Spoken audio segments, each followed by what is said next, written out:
नमस्कार सर, जय हिंद, जय आयुर्वेद। खरं तर आम्ही मागच्या 7 वर्षापासून हिमोफिलिया हा एक रक्ताचा आजार आहे, ज्यावर आजपर्यंत पूर्ण जगामध्ये कुठेही परमनंट ट्रीटमेंट नाही आहे। क्लॉटिंग फॅक्टर रिप्लेसमेंट हे एकमेव ट्रीटमेंट आहे।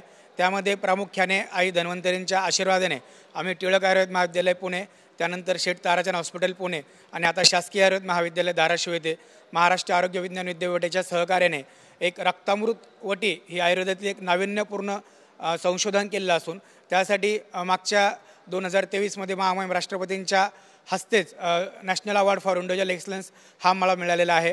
त्यानंतर नॅशनल यूथ अवॉर्डही मिळालेला आहे। खरं तर हा सन्मान फक्त माझ्या एकट्याचा नसून आयुर्वेदात जिद्दीने काम करणाऱ्या प्रत्येक माझ्या आयुर्वेद विद्यार्थ्यांचा आणि महाराष्ट्रवासियांचा आहे। आज मी प्रातिनिधिक स्वरूपात महामहिम राष्ट्रपती महोदयांनी मला संध्याकाळ 6 वाजता होम रिसेप्शनसाठी बोलवलेलं आहे। त्यासाठी मी येथे आलेलो आहे।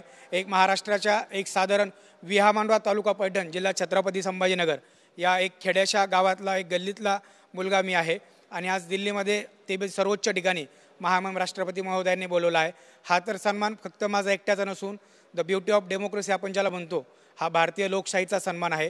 त्यासाठी मी भारताच्या स्वातंत्र्यदिनी हा भारतालाच हा सन्मान समर्पित करतो। काम केले मागच्या काही काळापासून आपण आयुर्वेद म्हणजे आपल्या ग्रामीण भागातला असणाऱ्या जुन्या गोष्टी, शेत औषधं, झाडपाल्याची औषधं खास करून अशा पद्धतीने आयुर्वेद तयार केलं जातं, त्या औषधं तयार केली जातात।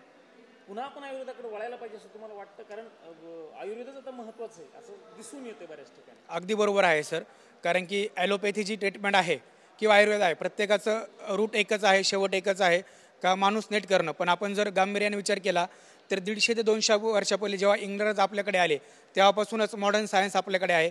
त्या पहिले रामायण काळापासून आपण बघितलं असेल संजीवन बुटी आणलेली हनुमंतांनी प्रभू रामचंद्रासाठी।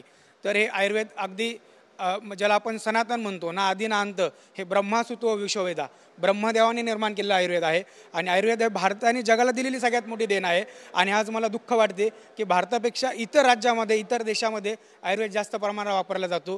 तर आयुष मंत्रालय पण आज आहे, तर मी आयुष मंत्रालयाला विनंती करतो की या आयुर्वेदाला मान्यता राष्ट्रीय शास्त्र म्हणून घोषित करून पूर्ण PSC आणि RH लेवलला आयुर्वेद जर राबवला तर खऱ्या अर्थाने भारतामध्ये गावागावामध्ये ज्याला हर घर आयुर्घर तिरंगा जसा आहे तसा हर घर आयुर्वेद जायला वेळ लागणार।